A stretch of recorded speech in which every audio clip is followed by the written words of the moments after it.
আসসালামু আলাইকুম বন্ধুরা, আপনারা আমার সামনে যে ঘোড়াটিকে দাঁড় করায় দেখতেছেন, ঘোড়াটা আসলে বেড়াচ্ছে না, ঘুরে খাচ্ছে না, আসলে ওকে বাড়ি থেকে বের করে দেওয়া হয়েছে বন্ধুরা।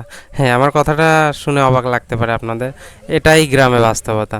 গ্রামে আমাদের অঞ্চলে প্রচুর ঘোড়া দিয়ে আসলে বিভিন্ন কাজকর্ম করা হয়, ধান টান হাবি জাবি টানা হয়। তখন এই ঘোড়াগুলো যখন বৃদ্ধ হয়ে যায়, যখন এগুলোকে দেওয়ার কাজ করা যায় না, তখন এই ঘোড়াগুলোকে আসলে মানুষ রাস্তায় বের করে দেয় বা বাড়ির থেকে তাড়িয়ে দেয়। পরে এই ঘোড়াগুলো ক্ষুধায় না খেতে পেয়ে এক পর্যায়ে কোথাও মরে পড়ে থাকে, পরে এগুলো ফেলে দেয়। আসলে আমাদের অঞ্চলে ঘোড়ার দাম অনেক কম বন্ধুরা, 15,000 টাকা হলেই কিন্তু আমাদের এখানে মানে ঘোড়া কিনতে পাবেন। তো যাই হোক, ঘোড়ার চ্যাপ্টার বাদ দিয়ে আজকের ভিডিওর টপিকটা কিনে সেটা আপনাদের সাথে একটু শেয়ার করি। আমার বাসায় অনেকগুলো পাঠা ছাগল আছে, সেটা তো আপনারা জানেন, আমি ছাগল টাগল পালি। তো এখন পাঠা বিক্রির সময়, সো পাঠা বিক্রি করব, তো হাট নিয়ে যাচাই করবো না তা তো হয় না।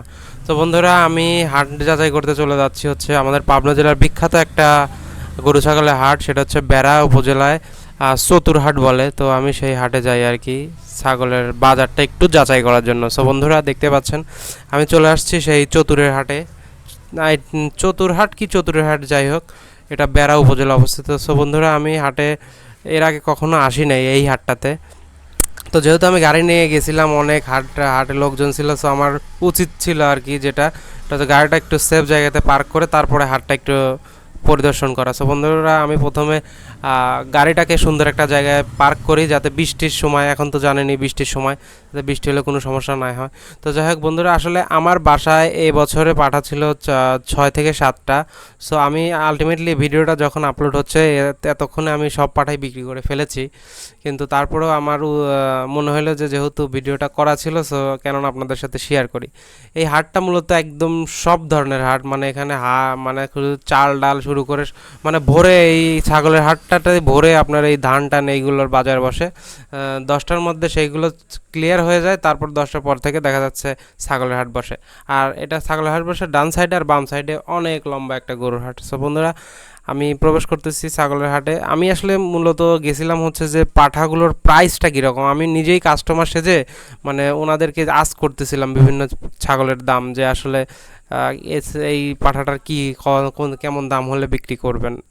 আমি বিক্রি করব এটা বললে তো আসলে ওইভাবে কেউ বলবে না। তো এটা আসলে বেচা কেনা, হাটে বেচা কেনা জিনিসটা আসলে অনেক কৌশলের একটা ব্যাপার। এটা আপনারা যারা করছেন তারা হয়তো জানবেন, কারণ আমি হাটে যখন পাঠাগুলো বিক্রি করি ভাই, একটা পাঠা কেনার জন্য 10 জন আপনাকে ঘিরে ফেলবে, এবং তারা সবাই একই সাথের লোক, তারা সবাই দালাল, এবং তারা এমনভাবে অভিনয় করে, মানে একজন আসতেছে, ভাই আপনাকে ছাগলটা বিক্রি করে দেই, তারই কিন্তু লোক, সে বলে দে দে আর 500 দে, এই আচ্ছা দে আর 1,000 দিয়ে দে।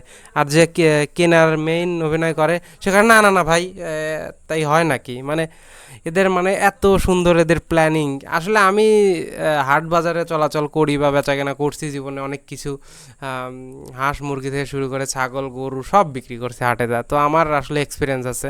কিন্তু নতুন একটা মানুষ যখন হাটে বাজারে কোনো জিনিস বিক্রি করতে বা কিনতে যাবে, সে মানে মামু বানায় দেবে, এটা 100%, কারণ হাটের মানুষরা ভাই এত চালাক।